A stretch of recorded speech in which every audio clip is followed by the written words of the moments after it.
Amen. C'est lui qui voit ton cœur. Nous, on voit des visages, nous, on voit que des personnes. Alors, on prie Seigneur ensemble pour la Samaria, et Sarah, les bébés. Amanima, Samaro, Paloma, c'était. Voilà, Amarodela, Marorai, Kamasena, Isinas, tuke devla. Dekadole Shigo Kaisame devla Kistom Rodel, Tavas Pekadotan. Das tu Luvudimo, te das tu Saiglo, Yaraya. Dekadojez devla Kamas, Tavas disposé. Amen. Kamas devla Kistom Rodel, Tavas attentif, Kachivo, Badevla Kasita Velkendi. Mangas devla Kistom Rodel, cho serviteur, Ikanela Chivo, Badevla Mrodel. Te desduma Palescomu, Isakovo, Baka Penela devla. Te Perela Ndamarile, Tankras, Kadalavo, Bidevla. Adjes devla Mrodela Mejanas. Que pecadolio que Isam devla, comme este transmetis un message devla Mrodel chez servitoronge, comme este transmetis un message devla Sakadale Pralenge. Aïe, avec ce message devla Kamas teja Sanglean Damarotrayo, avec ce message devla Mrodel Kamas teja Smaedou, laissant au Tsan, laissant au contrôle devla Mrodel, disposi na maridis Namarile, teja vas attentif à Chivorba, tout teja sa gloria, sans le voudimo Samarodel, naïs tout que Jésus.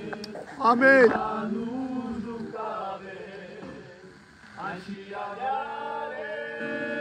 Kenta, Sony, tasunjola misto.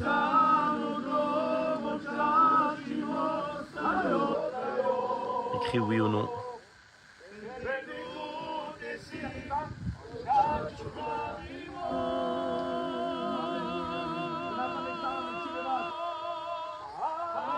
Shaurale di Kenda Bolaib tasunjola misto.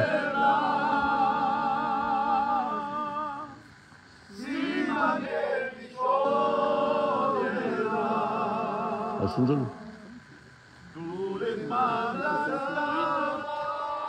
Tasunjola. Merci. C'est ce micro positif.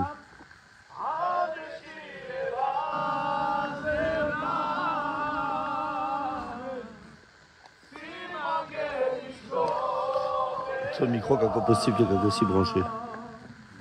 Et ça m'en a mis tout pour la vert.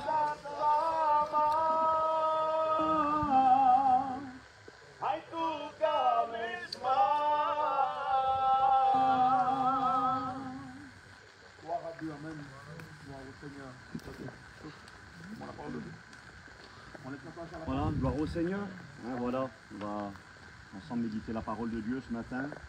Donc merci à Dieu, vous êtes content d'être ici? Oui. Gloire au Seigneur, je crois que Dieu est bon pour nous. Je suis convaincu que ça n'a pas été sans difficulté pour beaucoup. Si chacun avait l'occasion de prendre la parole ce matin et d'expliquer les complications, l'opposition avant d'arriver là, je crois qu'on aurait bien des choses à dire les uns et les autres. Mais nous sommes là par la grâce de Dieu. Et je crois que ce groupe, c'est le groupe que Dieu a voulu.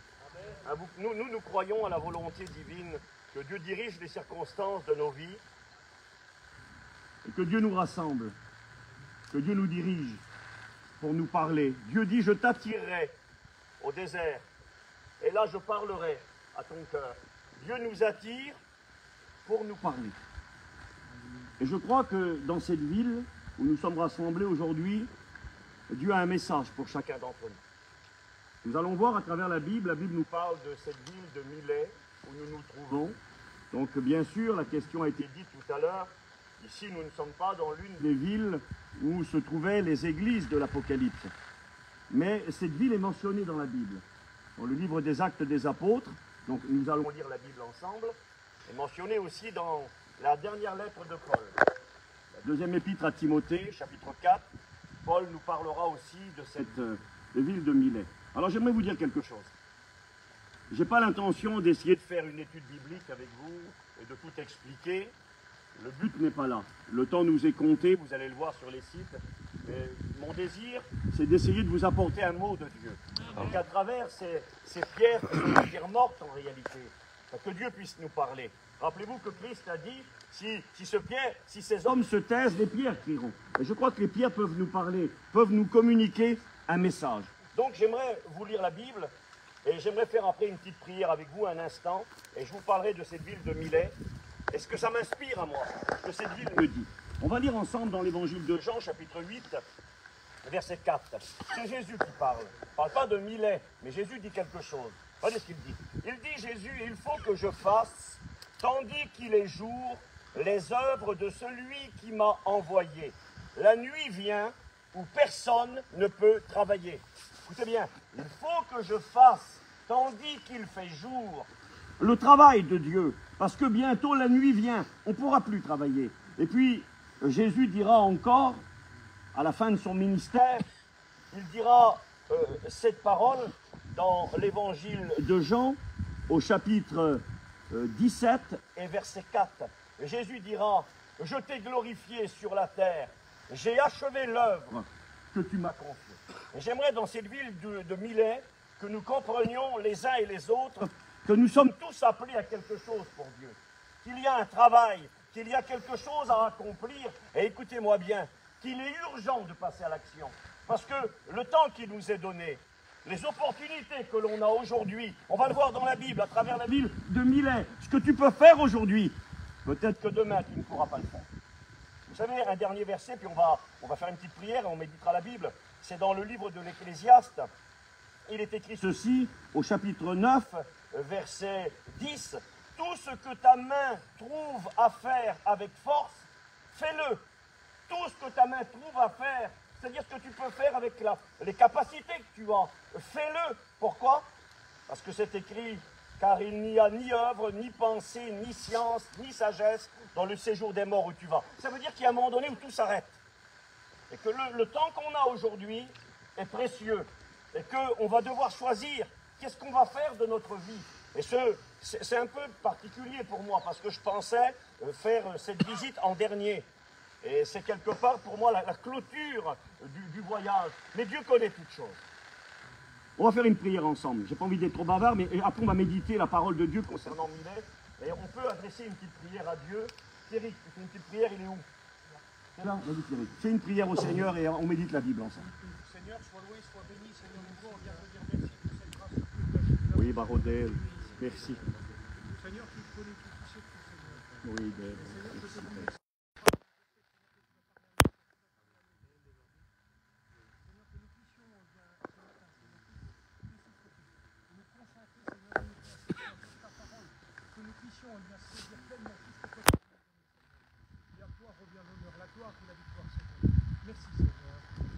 Alléluia. Merci au Seigneur.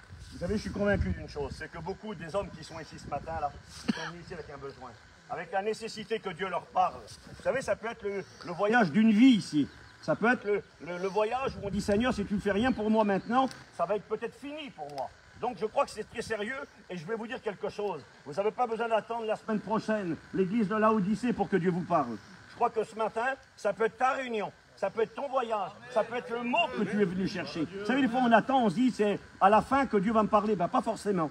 Je crois que Dieu va parler ce matin à des hommes qui sont là. Je vais vous lire les deux passages où il est question de la ville de Milet dans la Bible. Je vais commencer par le dernier verset parce qu'il est plus court, mais il y aura des choses à dire. C'est dans 2 Timothée, chapitre 4, verset 20. C'est la dernière lettre de Paul. Paul est à la fin de sa vie, c'est un vieillard, il est emprisonné, il a travaillé pour Dieu, toute sa vie quasiment, quand il s'est converti, il a tout donné. Et puis, il est écrit ceci. Salut Prisca et Aquilas, c'est la fin de la lettre. La famille d'Onésiphore. Salut Éraste, qui est resté à Corinthe. Et là, Paul va parler de Milet. Écoutez bien ce qu'il dira. Il va dire, j'ai laissé Trophime malade à Milet. J'ai laissé Trophime malade à Milet. Tâche de venir avant l'hiver.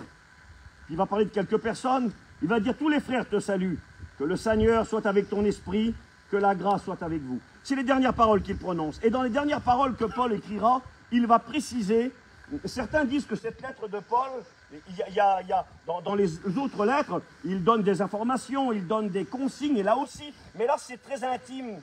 Tu vois le vieux serviteur, il va dire essaye de venir avant l'hiver, envoie-moi mon vêtement. Et puis il semblerait que c'est le cœur gros qui va dire j'ai laissé Trophime malade à Milet. Ici, Paul a dû abandonner quelqu'un. Il a dû laisser un ami intime, un compagnon d'œuvre, quelqu'un avec qui il avait partagé beaucoup de choses. Trophime c'était pas un juif, c'était un grec. Il était originaire d'Éphèse, à 50-60 km d'ici. Et puis, Paul le cœur gros, ici, va devoir laisser un ami intime. Et je ne veux pas aller trop vite dans mon message, mais pour moi, Milet, c'est une étape dans la vie de tous les chrétiens, écoutez bien, qui est inévitable. Mais c'est une étape que l'on ne veut pas. C'est une ville dans laquelle on ne veut pas aller, Milet. Milet, c'est la ville où tu dois abandonner quelqu'un. C'est la ville où la maladie vient. C'est terrible parce que là-bas, à Éphèse, on en parlera. Il est écrit que les mouchoirs de Paul, mouchoirs, excusez-moi, c'est pas très propre, on s'essuie la bouche, le visage avec, c'est sale. Les mouchoirs de Paul étaient appliqués sur les malades étaient guéris. Et puis ici, il y a son petit copain de travail qui tombe malade, ça devait être sérieux, il a dû le laisser, l'abandonner. Les mouchoirs de Paul n'ont rien fait ici. De toute façon, les mouchoirs de Paul n'ont jamais guéri personne. C'est le Dieu qui est dans le ciel qui guérit les malades. Mais les gens croyaient que le Dieu de Paul était capable de faire quelque chose. Comme la femme qui a touché le bord du vêtement du Christ, c'est pas le bord du vêtement qui a guéri. Jésus a dit, une puissance est sortie de moi. C'est le Christ qui guérit. Gloire à Dieu. Les mouchoirs de Paul n'ont rien fait ici. Je suis convaincu que Paul a prié pour son petit copain. Comprenez bien, compagnon de service. Ils étaient à compter, les compagnons de Paul. Il était insuivable. L'apôtre Paul était un fou de Dieu, capable de dormir à la belle étoile, de prendre des coups, de se faire lapider, d'être à la mort, il allait pour l'évangile. Il était insuivable. Et puis Trophime, c'est un homme qui suit. Trophime, ça veut dire celui qui nourrit, nourrissant, celui qui apporte de la nourriture. Il a porté dans l'œuvre de Dieu. Et pourtant, celui qui apporte, il se trouve ici. Trophime va devoir rester là. L'homme d'action, l'homme de travail, il est bloqué ici. Et Paul va devoir abandonner son ami intime. C'est un endroit, et on va le voir, où Paul a pleuré. Où Paul a pleuré. Où Paul a souffert. C'est un endroit que l'on n'aime pas. On va lire ensemble maintenant dans les Actes des Apôtres, le passage principal. Je vais revenir après sur ce que j'ai lu. Actes des Apôtres, chapitre 20, verset 17. C'est le 3e voyage missionnaire de l'apôtre, son dernier voyage missionnaire. D'ici, il repartira à Jérusalem. Et à Jérusalem, il sera arrêté, fait prisonnier. Il ira ensuite en prison à Césarée pendant 2 ans. Après, il partira à Rome. Il sera libéré par la suite. Mais bibliquement parlant, c'est la dernière fois que Paul viendra ici. Et regardez ce que dit l'Écriture. Je vous lis la Bible. Essayez d'être attentifs parce que je crois qu'il y a un mot de Dieu, sincèrement, pour chacun. Amen. Parce que la ville de Milet, écoutez-moi bien, personne ne pourra l'éviter. Personne. Et je suis convaincu qu'il y a des hommes qui sont là ce matin. Ils sont dans la ville de Milet. Tu peux être de Paris, tu peux être d'Annemasse, tu peux être de où tu veux. De la Suisse, eh bien tu peux vivre à Milet en Suisse. Tu peux vivre à Milet, à Paris. Regardez ce que Paul dira. Cependant, de Milet, Paul est arrivé ici en bateau, il y avait la mer autour. Paul envoya chercher à Éphèse les anciens de l'Église. Là où il avait fondé l'œuvre, là où il avait travaillé pendant 3 années, une œuvre qui était florissante, qui avait impacté le monde de l'époque. Et l'apôtre Paul n'a pas le temps d'aller là-bas. Alors il fait appeler les anciens. Il y a 50-60 kilomètres. Ils vont mettre 2 jours pour venir. Il les fait venir, il dit, venez ici. Tous les pasteurs responsables, c'est beau ce matin, parce qu'on est des frères ensemble. Et puis il y a des serviteurs de Dieu qui sont là. Et là, on a les serviteurs de Dieu responsables d'Éphèse qui vont arriver ici. Réunion de pasteurs. L'apôtre Paul les convoque. Puis c'est marqué comme ça. Lorsqu'ils furent arrivés vers lui, il leur dit, vous savez de quelle manière, depuis le premier jour où je suis entré en Asie, on dirait la Turquie si vous voulez, depuis le premier jour où je suis rentré en Asie, je me suis sans cesse conduit avec vous. J'ai servi le Seigneur, dira l'apôtre Paul, en toute humilité, c'est ce qu'il a dit ici dans cette ville, avec larmes, et au milieu des épreuves que me suscitaient les embûches des Juifs. Vous savez que je n'ai rien caché. Vous savez ce que va dire Paul maintenant, là? C'est mon désir à moi. J'espère pouvoir dire ça à la fin de ma vie. J'espère pouvoir dire ça. Il va dire, je n'ai rien caché de ce qui vous était utile. Et je n'ai pas eu peur de vous prêcher, de vous enseigner publiquement et dans les maisons. Il est en train de leur dire à ses pasteurs qu'il verra pour la dernière fois. Il ne les reverra plus jamais. On va le lire. La réunion va se finir dans les larmes. Il leur dit, vous ne verrez plus mon visage. Et je vais aller à Jérusalem, et je vais être arrêté. Et ici, quelque part, c'est, je vous dis, un endroit très triste pour l'apôtre. C'est là qu'il devra abandonner son ami malade. Mais c'est là ici qu'il convoquera les pasteurs de l'église d'Éphèse pour le dernier rendez-vous. Et il fait le rapport. Il dit, moi je vous ai rien caché. Hier je parlais un petit peu avec Abraham. Et je ne sais pas, j'espère que je ne trahis pas la conversation. Il me demandait, on parlait ensemble. On a beaucoup de religieux dans nos familles, dans nos peuples, dans notre mission. Des gens qui fréquentent, qui grandissent dans l'église, dans les réunions et qui vivent, qui viennent aux réunions. Mais parmi toute cette multitude, on ne connaît pas le nombre, mais nous savons que plusieurs ne sont pas nés de Dieu. Plusieurs n'ont pas reçu la nouvelle naissance. C'est des religieux. Ils viennent aux réunions. Quand ils ont une vingtaine d'années, 18 ans, ou un peu plus, quand ils se marient, ils se baptisent. Pourquoi? Parce qu'ils ne veulent pas aller en enfer. Ils veulent aller au ciel, ils croient que Jésus va revenir, ils croient que la Bible est la vérité. Alors ils veulent obéir, mais il semblerait que le cœur n'est pas touché. Et je disais à Abraham, il me disait, mais comment faire? Comment faire? Je lui ai dit, il n'y a pas de secret. Il faut prêcher la Bible dans son entier. Et je ne dis pas qu'on ne le fait pas, attention, hein. Mais je veux qu'on le fasse et qu'on le fasse et encore et encore. Parce que Paul va dire, j'ai pas eu peur de vous prêcher l'évangile. Je vous ai rien caché. Il y a la tentation de cacher, c'est la vérité. En tant que prédicateur, il y a des choses qu'on ne voudrait pas dire. Il y a des choses dans la Bible qui nous dérangent et qui dérangent le peuple. Des choses dont on ne veut pas parler. On ne veut pas dénoncer le péché. Je vais vous dire quelque chose.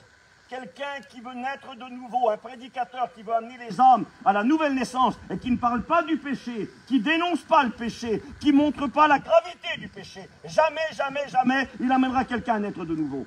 Parce que pour naître de nouveau, il faut comprendre qu'on est des pécheurs. Il faut que le Saint-Esprit se saisisse de la parole de Dieu et puisse convaincre de péché, de justice et de jugement. Quand tu comprends que tu es un pécheur et que tu es coupable, et que le Saint-Esprit te le montre, tu pleures.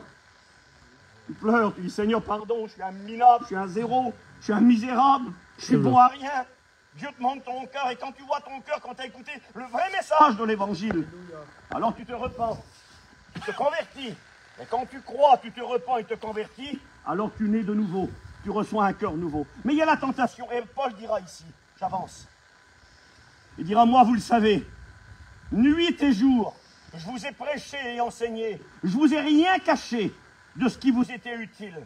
Je n'ai pas eu peur de vous prêcher, de vous enseigner publiquement et dans les maisons, c'est-à-dire le même langage, devant tout le monde ou tout seul, capable de faire une réunion devant 3000 personnes, capable de faire une réunion pour 2 personnes dans une maison. Un encouragement pour les pasteurs aussi, à la fidélité dans les petits travails que Dieu nous confie.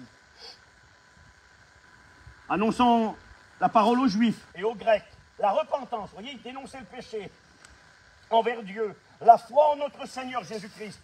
Et maintenant, voici, lié par l'Esprit, je vais à Jérusalem, ne sachant pas ce qui m'arrivera. Seulement, de ville en ville, le Saint-Esprit m'avertit que des liens et des tribulations m'attendent. Je ne sais pas si on serait allé à Jérusalem, nous. Le Saint-Esprit nous aurait dit que là-bas, il y a les tribulations et les souffrances, on aurait peut-être évité. Mais il sait dans son cœur et il veut obéir à Dieu. J'avance. Je ne fais pour moi aucun cas de ma vie, comme si elle m'était précieuse, pourvu que j'accomplisse ma course avec joie. Et le ministère, oui, il voulait accomplir l'appel qu'il y avait sur sa vie, pourvu que j'accomplisse ma course avec joie. Et le ministère que j'ai reçu du Seigneur Jésus, d'annoncer la bonne nouvelle de la grâce de Dieu. Et maintenant, voici, je sais que vous ne verrez plus mon visage. Écoutez-moi. Paul, après avoir expliqué qu'il a été fidèle, qu'il a accompli fidèlement le travail auquel Dieu l'avait appelé, il dira, je sais que vous ne verrez plus mon visage. Vous tous au milieu desquels j'ai passé en prêchant le royaume de Dieu. C'est pourquoi je vous déclare, je suis pur du sang de vous tous. C'est-à-dire, je n'aurai pas de compte à rendre pour vous. J'ai fait ce que je devais faire, je vous ai dit la vérité. Car je vous ai annoncé tout le conseil de Dieu. Ne pas retrancher. Paillon disait la Bible tout entière et le Christ tout entier. Je vous ai annoncé tout le conseil de Dieu sans rien en cacher. Prenez donc garde à vous-même. Je finis ma lecture, je lis la Bible. Et à tout le troupeau sur lequel le Saint-Esprit vous a établi évêque, surveillant, pour diriger l'Église du Seigneur qui s'est acquise par son propre sang. Je sais qu'il s'introduira parmi vous, après mon départ, des loups cruels, qui n'épargneront pas le troupeau. Les loups cruels, ce sont les faux pasteurs, les faux prêcheurs, qui annoncent de faux messages, qui vont retrancher à la parole de Dieu. Et il s'élèvera du milieu de vous des hommes qui enseigneront des choses pernicieuses pour entraîner les disciples. Veillez donc, vous souvenant que durant 3 années, je n'ai cessé nuit et jour d'exhorter avec larmes chacun de vous. Et puis, je fais la fin de la lecture, c'est marqué, après avoir ainsi parlé, il se mit à genoux et il pria avec eux tous. Écoutez bien la Bible. Et tous, Paul et tous les copains qui étaient là, fondirent en larmes. Ils ont pleuré, Paul a pleuré ici.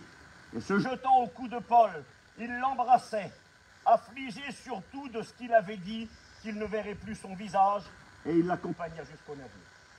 C'est la lecture qui nous parle de la ville de Milet. L'apôtre Paul qui fait le constat de son ministère, le constat du travail qu'il a fait pour Dieu. Et il est capable de dire devant tous, pas un qui a pu dire non Paul, c'est pas vrai. Il est en train de dire, j'ai annoncé nuit et jour, j'ai donné toute ma vie, tout mon cœur, toute mon âme, j'ai rien retranché, je suis pur du sang de vous tous, j'ai accompli mon travail, écoutez-moi. Et quand il est ici, il dit mais c'est fini. Et vous ne me verrez plus. Et pour moi, cette ville-là, vous savez ce que c'est? C'est la ville où dans nos vies, des choses se terminent. Vous savez, il y aura la dernière réunion qu'on prêchera. Pour ma part, dans le ministère, on m'a demandé hier encore, j'ai été responsable de groupe pendant 17 ans à peu près, avec un chapiteau. Et j'ai eu ma dernière mission. J'ai été responsable de la jeunesse pendant une 20aine d'années. J'ai eu ma dernière réunion de responsable de la jeunesse. Ça fait quelque chose. Quand après tu vas plus aux réunions de jeunes, tu te rends compte qu'il y a une page qui est tournée. Et vous savez, notre vie, c'est un livre. On tourne des pages. Il faut prendre conscience qu'un jour, il y aura la dernière page qui sera tournée. Il y aura la dernière réunion, la dernière prédication, le dernier travail pour Dieu. C'est pas forcément quand on va être mort. C'est que des fois, les choses de la vie nous arrêteront. Trophime, le missionnaire vaillant qui travaille avec Paul, le voilà malade, il est paralysé. Il ne peut plus aller plus loin. L'apôtre Paul doit l'abandonner. Et vous savez, dans nos vies, il y a des moments comme ça, où on doit abandonner. Parce que les épreuves de la vie, parce que les difficultés, parce que la maladie, elle vient chez toi. Parce que ta femme est malade, parce que ton petit est malade, parce que les problèmes sont là. Et tu peux plus, les copains partent, mais toi, tu peux plus y aller. Et tu te poses des questions, mais qu'est-ce qui se passe? Je suis sûr que Trophime, quand Paul est parti, imaginez, on a vécu la scène hier. Quand on est parti, il y a un Pierre qui a dû rester. On était là derrière la fenêtre, on voyait notre copain, on était embêtés, on ne pouvait rien faire.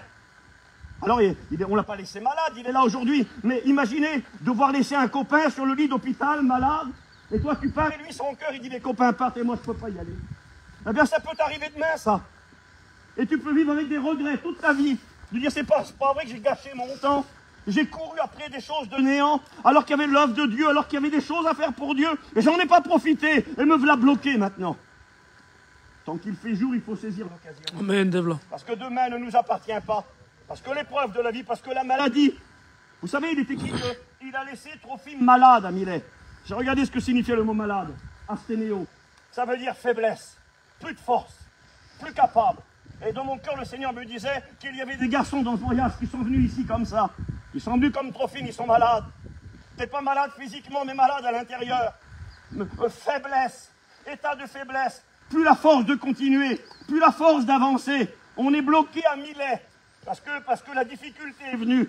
Parce que les problèmes sont venus. Parce que la maladie est venue. Parce que le deuil est venu. Parce qu'on a dû abandonner quelqu'un. Parce que quelqu'un qu'on aimait est parti. Paul est parti. Et là, il y a des pleurs. Paul, il parle avec les anciens. Il leur dit, les copains, vous ne me verrez plus. C'est pas un au revoir, c'est un adieu. Adieu, les frères, on ne se verra plus. J'ai fait ce que mon temps ici. J'ai fait ce à quoi Dieu m'appelait. J'ai pas de regrets. J'ai fait ce que je devais faire. Mais maintenant, mon temps est fini. C'est fini. Et je vous promets que c'est comme ça dans la vie. Les années passent vite et très vite. Et il y aura le dernier travail pour Dieu que tu auras fait. Il y aura le dernier témoignage, le dernier cantique que tu auras chanté, la dernière prédication que tu auras apportée. Et on ne sait pas c'est quand, ce dernier. Je vous souhaite que du bonheur à tous. Prospérité, longue vie, réussite, de la vaillantise dans l'œuvre de Dieu. Mais on ne sait pas ce que demain nous réserve. Demain, un coup de téléphone, une petite douleur inutile, convocation chez le docteur, et tout est fini. Te voilà bloqué, terminé. On sait ce que c'est, on l'a écouté chez nous, dans nos vies, dans nos familles. Monsieur, rendez-vous, Simeon, réunion, opération, et te voilà tout bloqué, et tu fais plus rien. Et tu vis qu'avec des souvenirs. Alors je crois que Dieu nous parle et il nous dit, c'est pas fini aujourd'hui. Il y a du travail pour nous. Mais quand on va partir d'ici, que ce séminaire soit pas juste un voyage, où on va faire des photos, où on va être ensemble entre copains pour une semaine, mais que ça soit un temps de décision pour Dieu. Quand tu retournes là-bas en France, tu te lèves les manches, ou en Suisse, où tu voudras, et tu dis Seigneur, ou en Belgique, que tu dis Seigneur mon Dieu, je ne veux pas perdre mon temps. J'ai compris à Milet qu'on peut se retrouver bloqué, que la maladie peut venir, que les épreuves peuvent venir, et qu'il y a des pages qui vont être tournées. Il y aura la dernière réunion, je le répète, il y aura le dernier travail, et Jésus a dit, Je veux accomplir tant qu'il fait jour l'œuvre de celui qui m'a envoyé. Et puis ce que j'ai beaucoup aimé dans cette histoire, l'apôtre Paul, la tête haute, regarde les frères dans les yeux. Et j'espère finir ma vie comme ça. Vous allez voir des villes antiques extraordinaires, des palais, ce grand bâtiment qui est derrière, c'est des ruines. Ça, c'est la gloire des hommes. C'est ce que le monde peut offrir. C'est les choses de la terre. Je fais le procès à personne. Ça, c'est un beau camping. C'est un beau camion. C'est une belle voiture. C'est un beau terrain. C'est les choses de la terre. Dans 5 ans, ça vaut plus rien. Dans 10 ans, ça vaut plus rien. Dans 100 ans, ça n'existera plus. C'est marqué dans la Bible. Pourquoi veux-tu poursuivre du regard ce qui bientôt va disparaître? Et j'aimerais vous encourager, pas vous condamner, mais vous encourager à vous sentir concerné dans l'œuvre de Dieu. L'œuvre de Dieu, elle dure éternellement. 2000 ans plus tard, l'Église existe toujours. On est là aujourd'hui. Paul, ça a valu le coup que tu presses la parole. Merci pour la Bible, pour les écrits que tu as donnés. On est là aujourd'hui. Paul a pleuré ici. Il a laissé un héritage qui est venu jusqu'à nous. Les héritages des hommes, c'est des ruines. Les choses de Dieu, c'est nous les pierres. Amen.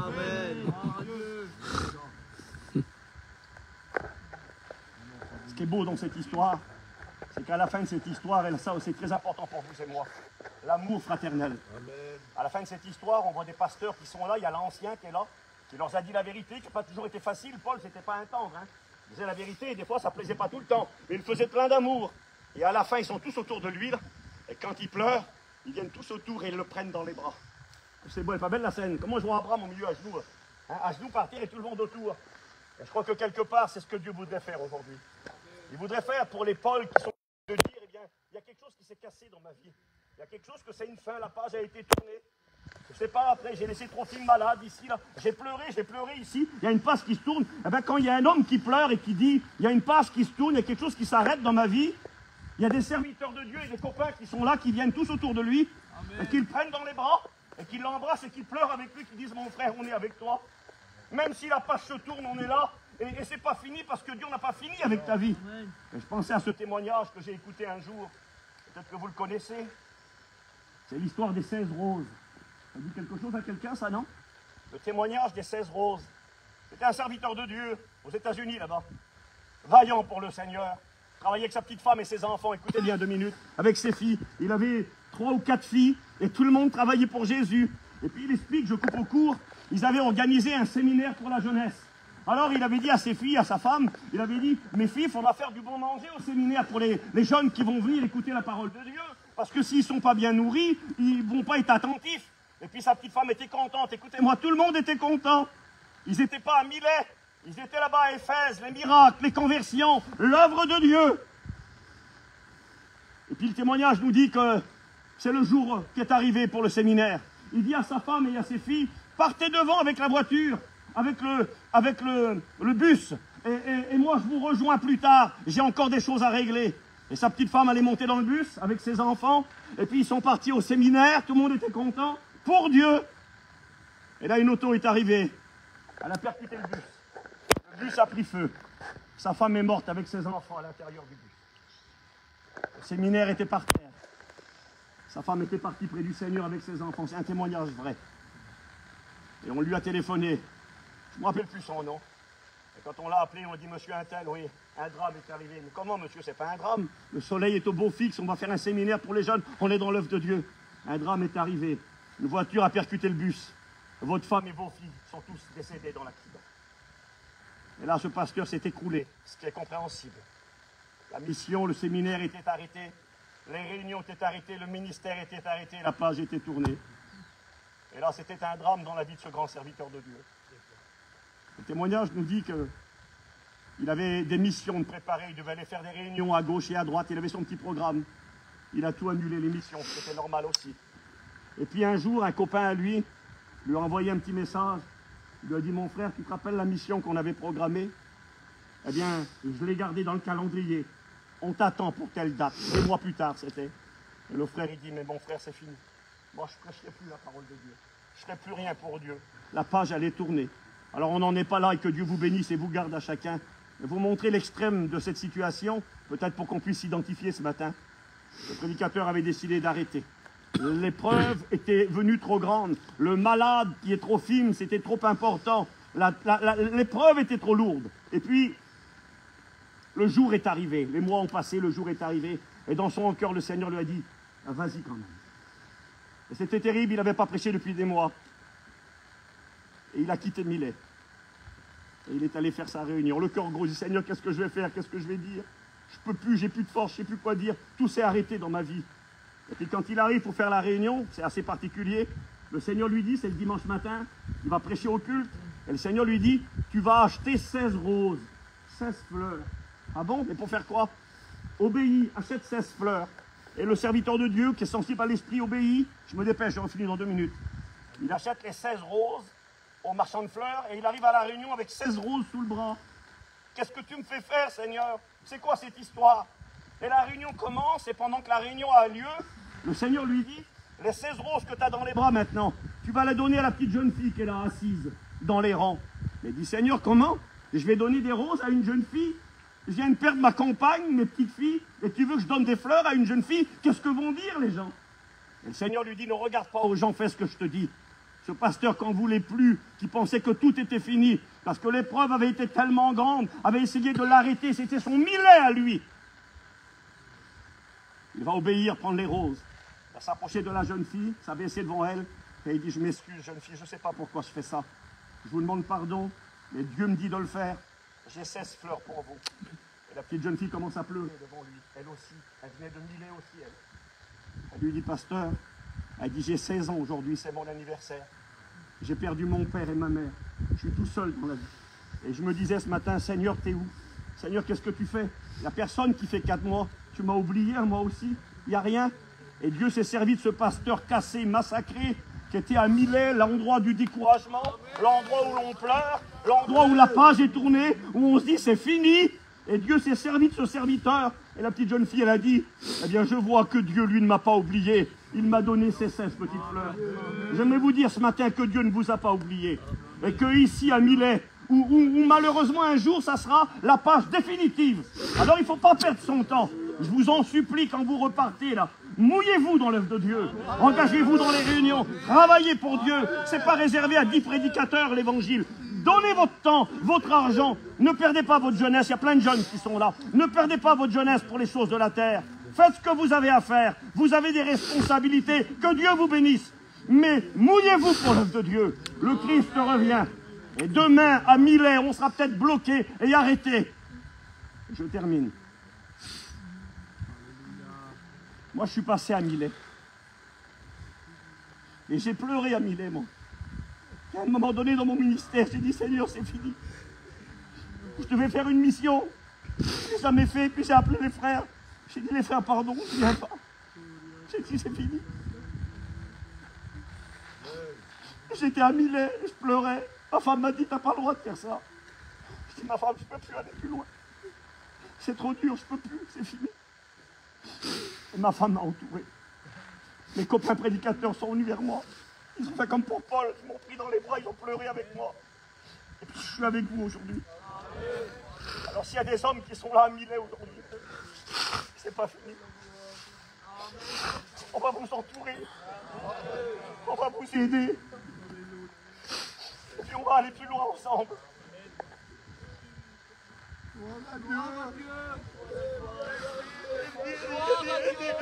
T'es venu dans ce voyage, j'étais à Milet.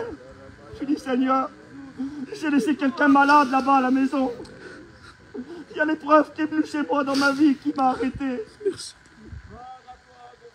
J'aurais besoin que mes frères viennent m'entourer aujourd'hui pour que Dieu à Milet me donne la force de continuer. On va prier le Seigneur.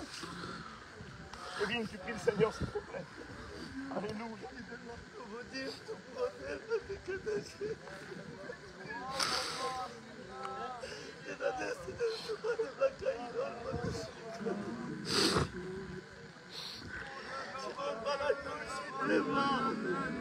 Abajo le perate, no, Cristiano, Ducano, a Canel Cotonesca y Dunilo, de Blaquel Chicuchi, de que de Blasano, Pile, Perabelo, Pacham.